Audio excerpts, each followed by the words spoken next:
उंगलियां बराबर नहीं होती। कभी कभार किसी बच्चे को किसी टीचर से समझ में आ जाता है और कभी कभार किसी बच्चे को उसी टीचर से समझ में नहीं आता, तो इसका मतलब उसे दूसरे मेंटर की जरूरत है। That's it.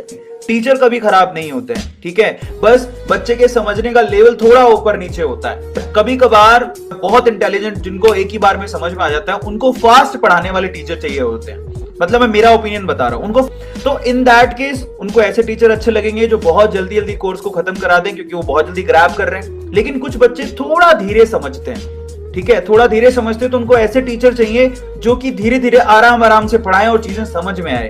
तो हर किसी बच्चे का मेंटल स्ट्रेंथ अलग अलग होता है, ठीक है, पर ऐसा कतई नहीं है कि जो बच्चा धीरे समझ रहा है उसका सिलेक्शन नहीं हो सकता, ऐसा भी नहीं है, ठीक है। बहुत सारे ऐसे बच्चे होते हैं जो बहुत धीरे समझते हैं, लेकिन उनको एक बार ग्रैब कर लेते हैं, उसके बाद तो कॉन्सेप्ट बहुत ही मजबूत हो जाते हैं। तो अपने आप पे आप भरोसा रखिएगा, बस मेंटर अपने हिसाब से चूज करो, दैट्स इट, और कुछ नहीं है। एग्जांपल यहाँ पर दर्शील सफारी का आप सब जानते हैं, तारे जमीन पर। इस बच्चे को भी यूजुअली उनके पेरेंट्स ने सेम स्कूल में डाल दिया जहां पर बाकी बच्चे पढ़ते थे, बट ये चाइल्ड थोड़ा स्पेशल था, इसका माइंड थोड़ा स्पेशल था, तो इसको स्पेशल टीचर चाहिए इसको ट्रीट करने के लिए।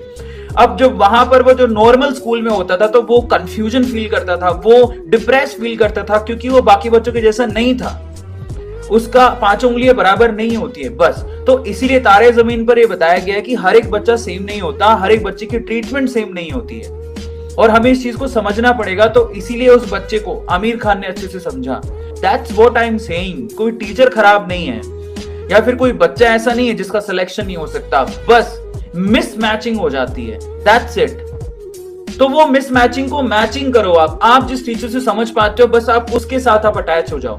हाँ, मैं आपसे कहता हूं हर एक टीचर अलग अलग होता है, लेकिन रिस्पेक्ट सबकी करो। आप कभी मत समझना कि मुझे समझा नहीं पा रहा, इसका मतलब ये टीचर खराब है, नहीं, उसी टीचर से कोई और बच्चा भी समझ रहा होगा।